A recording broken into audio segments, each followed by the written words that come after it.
এই বছরে বর্ষার এটা দ্বিতীয় দিন বলতে পারো। আগের দিনে মনে হয় বিকাল দিকে একটু বৃষ্টি হয়েছিল, সেটাও আমার এর আগের দিনের ব্লগে নাকি সেটা মনে করতে পারছিলাম না।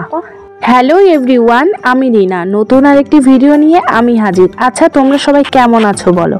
আজকে এই বৃষ্টির সকালে আমি বাইরের দিকেই রান্না করছিলাম। সকালে যেহেতু ভালোই ওয়েদারটা ছিল, সে কারণে আমি সকালে ঘর দৌড় ঝাড়ু দিয়ে তারপর আমি বাইরে উঠোনেই রান্না করছিলাম, দুটো উনুন জ্বালিয়ে। তবে যাই হোক, সেই বৃষ্টির কারণে টবের উনুন নিয়ে দৌড়াদৌড়ি করে বারান্দায় চলে এসেছি। আর দিকে শুভ ঘুম থেকে উঠে গেছে। ওর ঘুম থেকে উঠে রোজই বায়না ও আমার কোলে উঠবে। ওকে আমি রোজ দিনই এরকম কোলে করে নিয়ে কিছুটা সময় রান্না করি শেষের দিকে।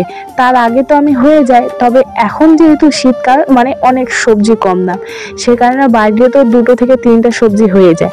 যখন দাম থাকে তখন কিন্তু একটাই হয়, তবে এখন দাম কম থাকার কারণে যেহেতু অনেকগুলো বাজার আসে, সে কারণে 2 থেকে 3টা হয়ে যায়। এদিকে রান্না করতে করতে প্রায় দেখি 7:30 বেজে গেছে।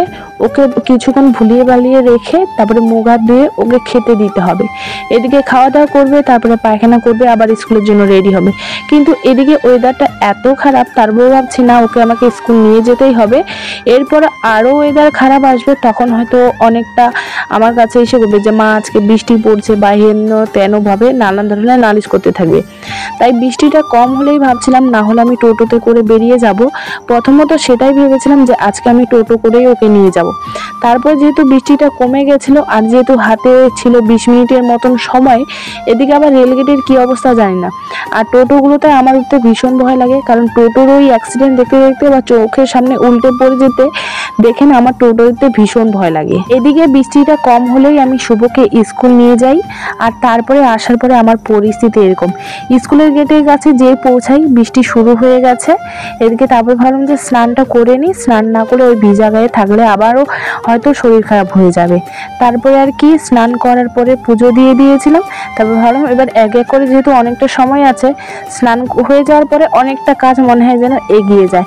কিন্তু সমস্ত কাজ করার পরে যখন স্নানটা করি তখন আরো বেশি ফ্রেশ লাগে। আচ্ছা, আমার এটা 7 নম্বর ব্লগ, মানে আজ থেকে আমার ব্লগটা 7 দিন চলে গেল।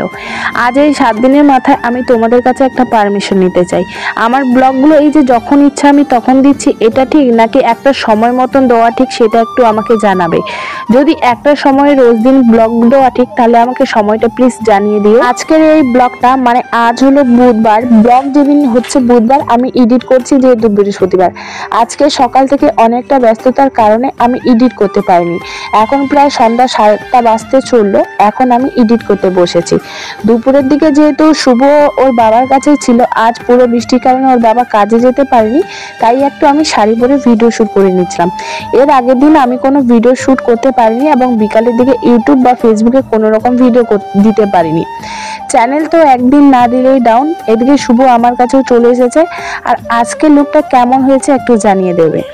আর হ্যাঁ, এই ক্লিপটা যে দেখছো এটা শুভ করেছে। এখন থেকে ওকে আমি প্র্যাকটিস করাচ্ছি আমার ক্যামেরাম্যান হওয়ার জন্য।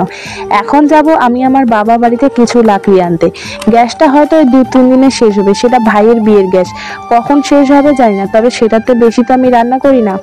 চলে এসেছি, এসে শুভ তার মামিকে খুঁজছে। তার মামা বলছে সে নাকি তার বাবা বাড়ি চলে গেছে। যাবো তো এখানে কান্নাকাটি করছিল আর পুরো ঘরতে তার মামিকে খুঁজছিল। তার মামি তার কাছে একটা ভীষণ প্রিয়, যেমন তার দিদা তার কাছে একটা ভীষণ প্রিয়, তার মামিও কিন্তু তার কাছে একটা ভীষণ প্রিয় হয়ে গেছে।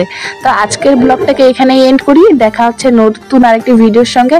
ততক্ষণ তোমরা সবাই আমার পাশে থেকো।